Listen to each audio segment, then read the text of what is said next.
Hi lovely people, welcome back to my channel. As I'm sure you guys have heard by now of the massive lawsuit filed against the hip-hop mogul Sean Diddy Combs by his former artist and ex-girlfriend Cassie, I, like many of you, did not see this day ever coming. Nor did I see this case being settled a mere 24 hours later. So I wanted to hop on here to briefly recap and explain the startling lawsuit.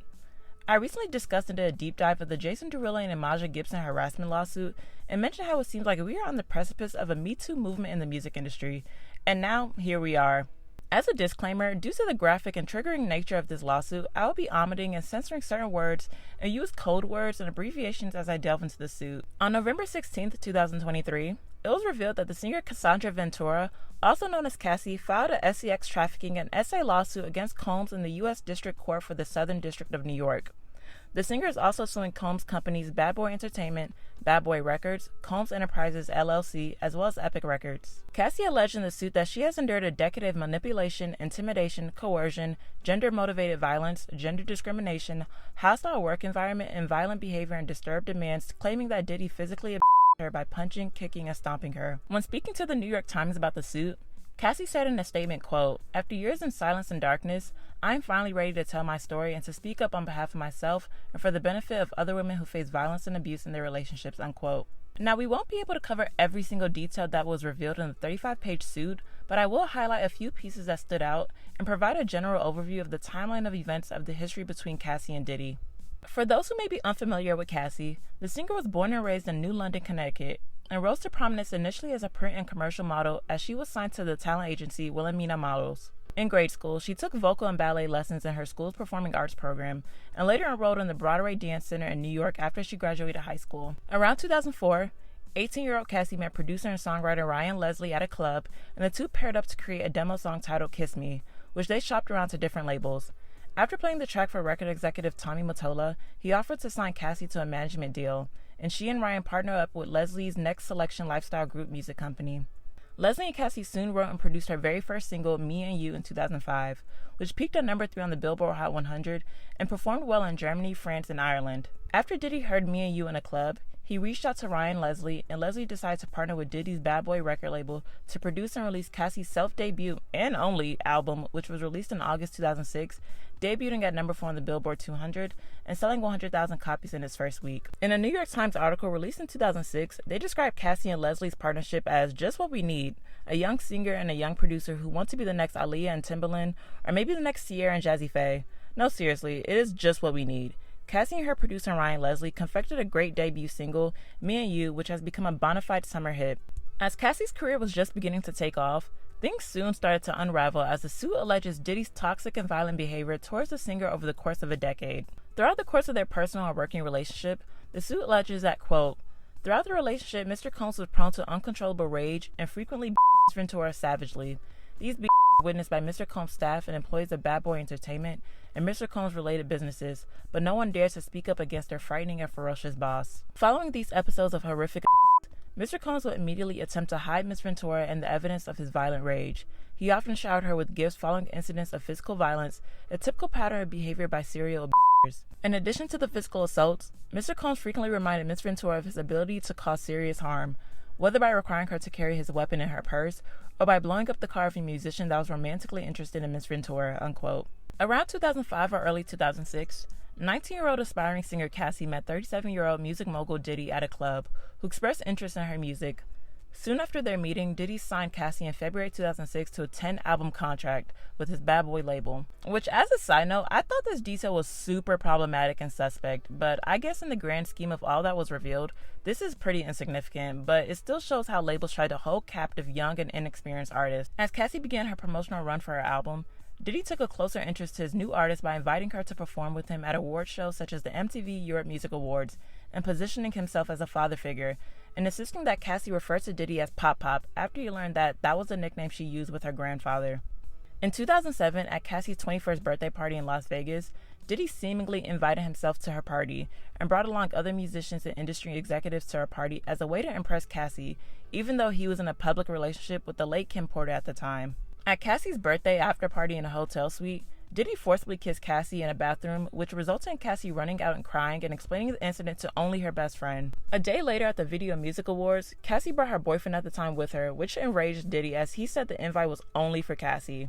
A month later in September 2007, Diddy insisted in taking Cassie out. He picked her up from her Manhattan apartment, and once she got into the luxury vehicle, he handed her a pill that starts with the letter E and typically creates a euphoric and hallucinating feeling that dramatically affects your energy.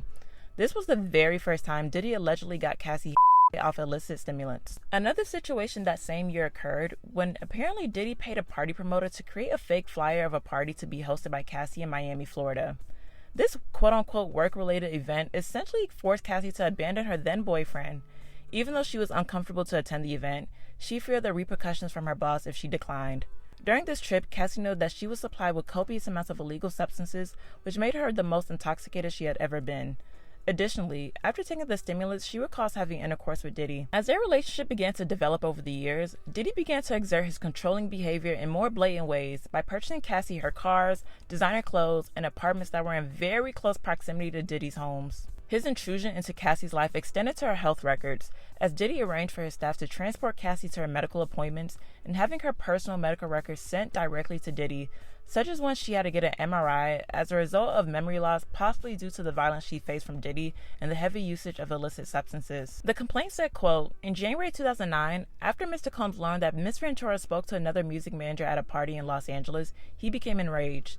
She had hoped speaking to this manager would allow her to further her career and that Mr. Combs would be happy for her, but instead he became extremely angry and pulled her out of the club where the party was taking place. In the car leaving the club, Mr. Combs into her, pushing her into a corner of the vehicle and stomping on her face. Mr. Combs' security staff, Roger Bonds, tried to stop the beating but was unable to de-escalate the situation. When the car arrived at Mr. Combs' residence, Ms. Ventura attempted to run away, but Mr. Combs followed her and proceeded to again kick her in the face. Ms. Ventura was bleeding profusely and was ushered into Mr. Combs' home, where she began to vomit from the violent assault.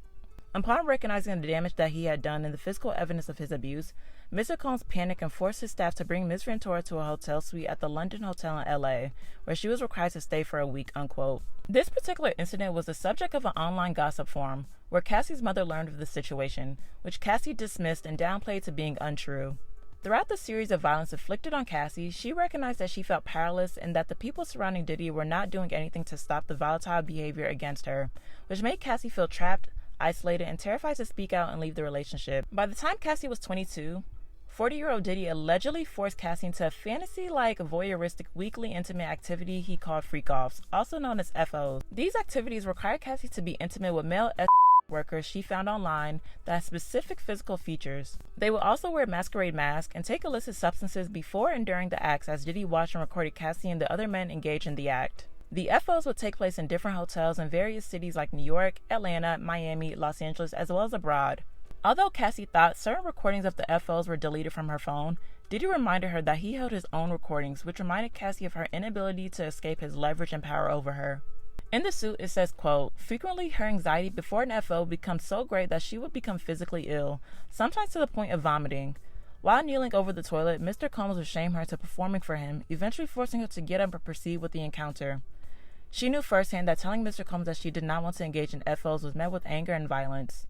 In addition, any suggestion that Ms. Ventura would refuse the FO or otherwise report Mr. Combs' abuse was met with ultimatums by Mr. Combs, who would say Ms. Ventura could not go to the police because she had quote-unquote a lot to lose." In 2011, during one of the on and off breaks with Diddy, Cassie began a relationship with rapper Kid Cudi. Soon after Diddy returned from a trip, Diddy requested another FO with Cassie. During the session, Diddy saw email exchanges with Cassie and Kid Cudi, which led him to become upset and physically attack Cassie. She later ran away to her parents' home in Connecticut, much to the dismay of Diddy's staff, encouraging her to return. In February 2012, during Paris Fashion Week, Diddy allegedly told Cassie that he would detonate Kid Cudi's car. Around this time, Kid Cudi's car did in fact explode, which was confirmed by his spokesperson. Interestingly enough, there were tweets that resurfaced from 2012 and 2014 that highlighted that his car was set on fire for messing around with Cassie once. And there's another tweet that said that Diddy and Cudi fought in a club over Cassie. In 2015, at a party in a hotel in Las Vegas, Diddy saw Cassie speaking to a well-known music manager, which infuriated Diddy. He then pulled Cassie to a separate room and proceeded to attack her viciously. As she ran to the bathroom, he followed her and continued striking Cassie. His head of security later saw Cassie bruised up and the two began to cry. After these violent outbursts, Diddy encouraged Cassie to put on more makeup to conceal her scars. Another situation occurred in 2015 while Cassie was shooting a movie. Cassie engaged in a flirtatious relationship with a fellow actor, which was then told to Diddy. Around March of 2016, during another FO in LA with Diddy, he became highly inebriated and proceeded to hit her in the eye. This resulted in Cassie escaping the hotel room, which led Diddy to follow her and continue attacking her and throwing a glass vase at her. Once Cassie reached the downstairs lobby, she considered going back upstairs as she felt retaliation from Diddy, but the hotel staff encouraged her to go to her apartment.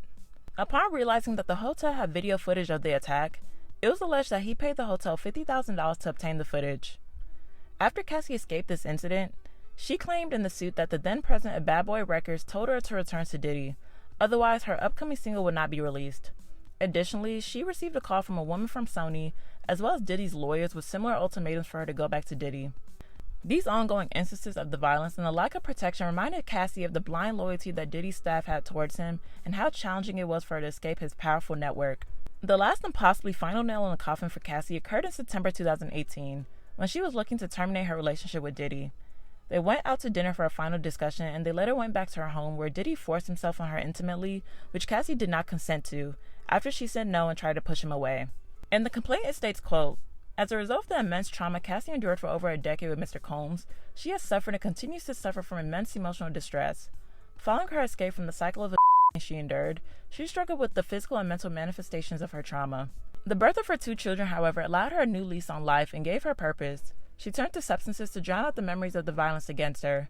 Without being intoxicated, she suffered from horrific nightmares of the forced acts that Mr. Combs demanded that she participate in during the regularly scheduled FOs, and of the physical attacks she endured throughout the relationship. She had difficulty eating or sleeping, and her relationships with her family suffered. During this time, she frequently had thoughts of ending her life," unquote. When this suit was filed, there were people that questioned why Cassie waited so long, but fortunately, due to the passage of the New York's Adult Survivors Act in 2022, it opened a 1-year window for adult survivors of SA to file civil suits past the statute of limitations, which expires on November 23rd of 2003. Due to this act, people such as E. Jean Kaira was able to sue and win a lawsuit against former President Donald Trump, as well as the former A&R executive Drew Dixon being able to file a lawsuit of SA against record executive L.A. Reid. In the initial statement from Diddy's lawyer, Ben Brafman said, quote, "Mr. Combs vehemently denies these offensive and outrageous allegations. For the past 6 months, Mr. Combs has been subjected to Ms. Ventura's persistent demand of $30 million under the threat of writing a damaging book about the relationship, which was unequivocally rejected as blatant blackmail. Despite withdrawing her initial threat, Ms. Ventura has now resorted to filing a lawsuit riddled with baseless and outrageous lies, aiming to tarnish Mr. Combs' reputation and seeking a payday," unquote. Fast forward to literally 24 hours later. It was announced that Diddy and Cassie have reached a settlement, though the terms of the settlement were not disclosed. In their respective statements, Cassie said, quote, "I have decided to resolve this matter amicably on terms that I have some level of control. I want to thank my family, fans, and lawyers for their unwavering support," unquote. Diddy stated that, quote, "I wish Cassie and her family all the best. Love," unquote. And Cassie's lawyer, Douglas Wigdor, said that Ventura was strong for going public with the lawsuit, and she ought to be commended for doing so. Combs is one of the most recognizable names in hip-hop. Naturally, the reactions and responses from people on social media was in full effect. What I found interesting were the statements from other public figures, associates of Cassie, and the former members of Danny Kane. Azalea Banks posted on her Instagram story, "This is true. One time Diddy beat her up so bad he sent her on a 3-week vacation to Hawaii, just so no one would see or question how her face got like that." Cassie's old personal trainer commented and said, "Finally, she did it. This is very true. She isn't lying." And Cassie's former personal assistant also said, "It's all true. As her personal assistant during some of that time, I've seen a lot of what she went through, and I used to cry for her. Happy things are coming out and she can move on after this. No one deserves what she had to go through under any circumstance." Kimora Lee Simmons, who was also best friends with the late Kim Porter, said, "As you sow, so shall you reap." Along with the members of Danny Kane, with Aubrey O'Day simply posting, "I stay trying to tell y'all." Don Richards, who said, "Praying for Cassie and her family for peace and healing. You are beautiful and brave." As well as D. Woods, who made a rare statement by saying, "Cassie, you are incredibly brave to shine light on what you endured in the dark.